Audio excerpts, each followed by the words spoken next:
Hello children, I am Vijay Lakshmi. I am going to teach you another chapter of English Mulberry book, that is poem Little Talk, which is written by Alan Fisher.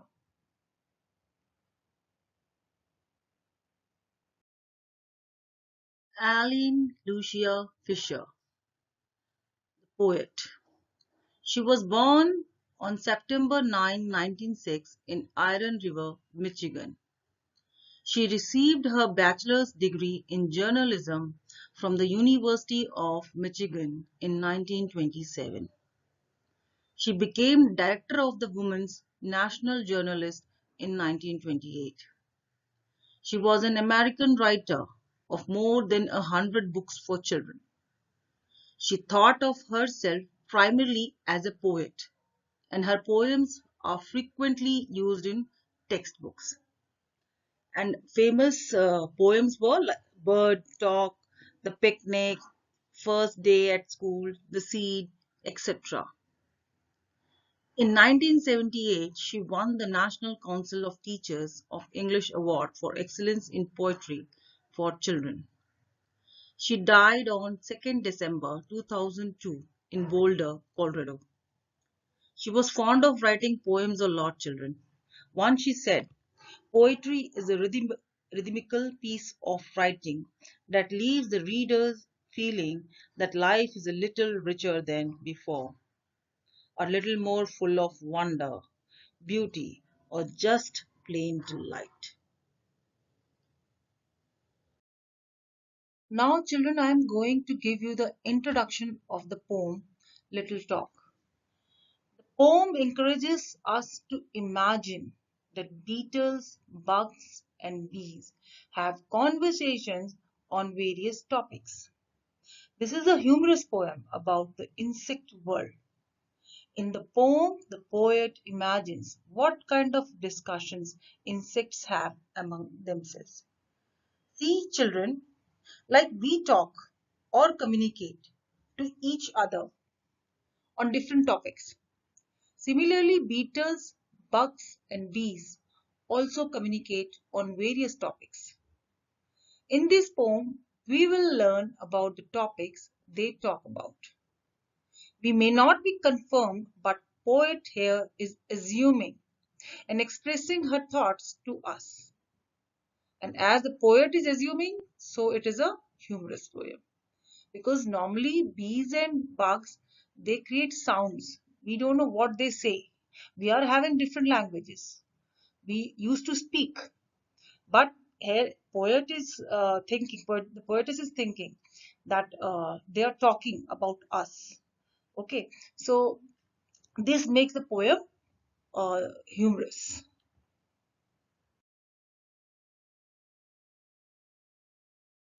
Now, children, I am going to read the poem and explain you. Little talk. Don't you think it's probable that beetles, bugs, and bees talk about a lot of things? You know such things as these. Now, here the poet begins by asking the readers if it is likely that beetles, bugs, and bees talk among themselves.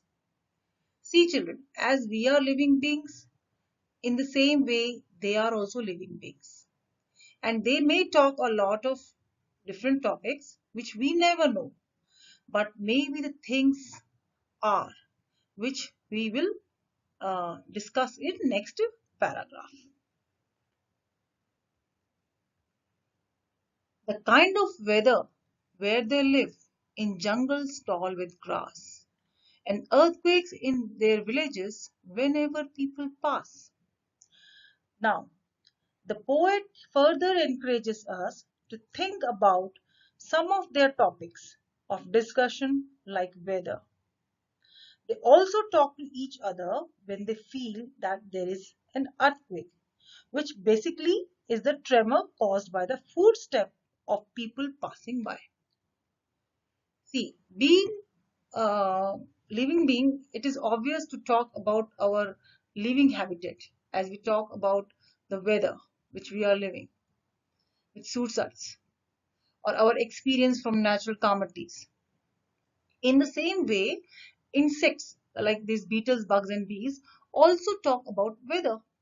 This is what poet is assuming, na, which suits them the most of their experiences or their thoughts when they thoughts when the people pass that maybe it is an earthquake.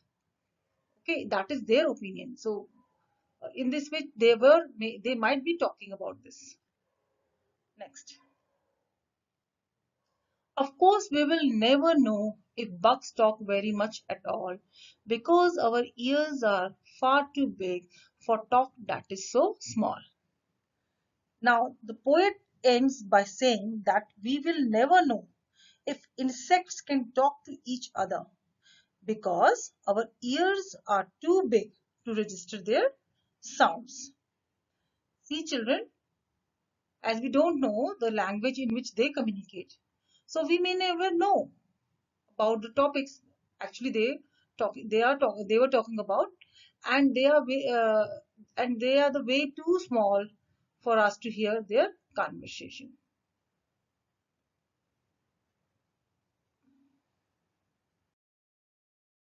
Now let's do the exercises of this poem. First question, choose the right answer. A part.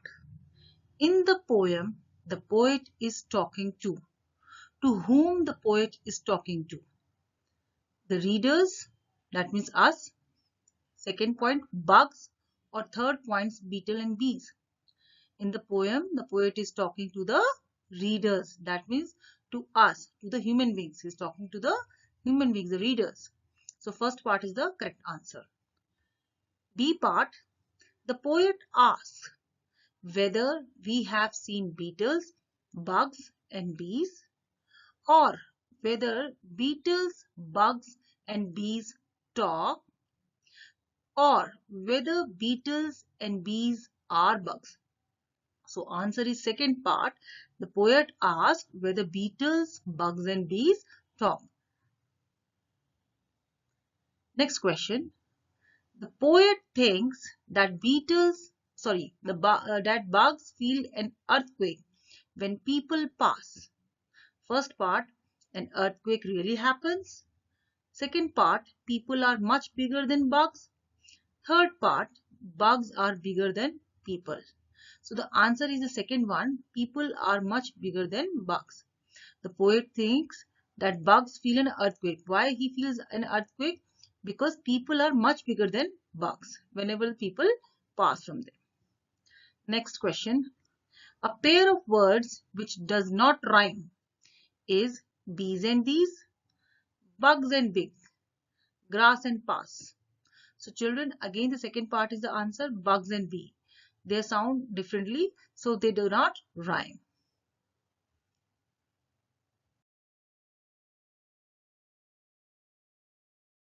Read these lines given below and answer the question that follows. Of course, we will never know if bugs talk very much at all because our ears are far too big for talk that is so small. Now, the question. Pick out the pair of opposites in these lines. So, answer is big and small. They big and small are opposite of each other. Then B part question. What will we never know? Answer. We will never know if bugs talk to each other.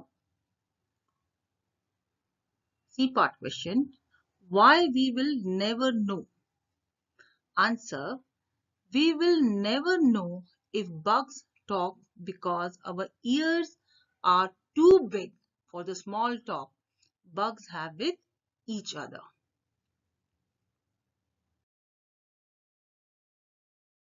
Why is the poem called Little Talk? Why the title is given Little Talk? So the answer is the poem is called Little Talk because it focuses on the lives of bugs who are little as compared to us. Us means humans. Next question. Can you think of two other things that bugs might talk about? Hmm? Answer. The bugs. See, this is an imaginary question. You can answer from your part also. The bugs might talk about what food they had during the day. Like we human beings say, in the same way, we can also assume this, that they might be talking about what food they had during the day and the difficulties they faced in getting it. They might also talk about the places they visited and liked. Now children, I am going to do appreciation part, that is a shape poem. Shape poem means shape is made, and on basis of that shape we have to write poem on that particular shape. Now this is a shape of a house. Now see the poem which I have written here. I live in a little house with my happy little family. Sometimes it's quite like a mouse, and sometimes it buzzes like a bee. It has 6 windows and a door, furniture, toys, and much more. Here I work, here I play, here I rest, here I stay. Here where here is where I grow each and every day. Now see children, what happens in a house? Normally we all are having a family. Sometimes we create lot of noise, sometimes we keep quiet. Means a total silence is there, just like a mouse, quiet mouse. We are having furniture, we are having windows, we are having toys and doors and everything like that.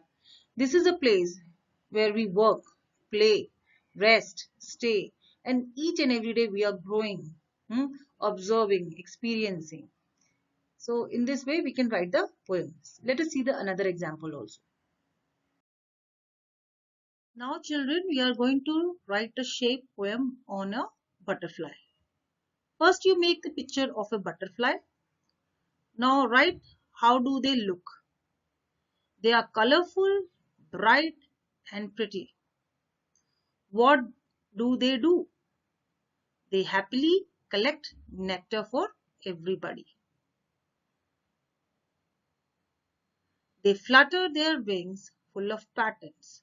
Full of patterns means design. If you see the butterfly butterflies are having full of design, millions of designs they are having on their wings.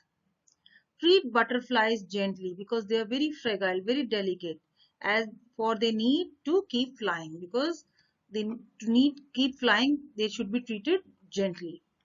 With this children, I have completed the poem, and you can write a shape poem on many other objects also, like book. Do all the exercises in copy neatly and read the poem by heart, learn the word meaning by heart, and enjoy the poem. Thank you.